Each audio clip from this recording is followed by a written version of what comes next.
बिस्मिल्लाहिर्रहमानिर्रहीम। अस्सलामुअलैकुम वरहमतुल्लाहि वबरकातुहू। रमज़ान का तीसरा आशरा नजात का आशरा है। अस्सलामुअलैकुम।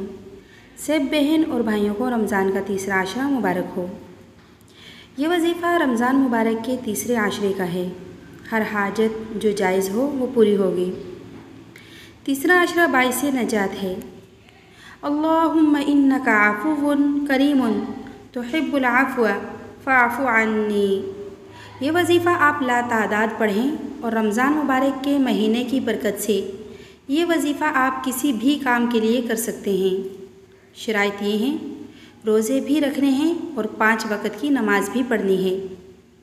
वैसे तो आप इसको किसी भी वक़्त पढ़ सकते हैं लातादाद बार, लेकिन आपने करना ये है कि जब रोज़े की इफ्तारी का टाइम हो तो इफ्तारी से आपने 20 मिनट पहले इस वजीफ़े को करना है 100 बार। फिर इसके बाद आपने दुआ मांगनी है, जो भी आपकी हाजत हो इंशाअल्लाह ज़रूर पूरी होगी।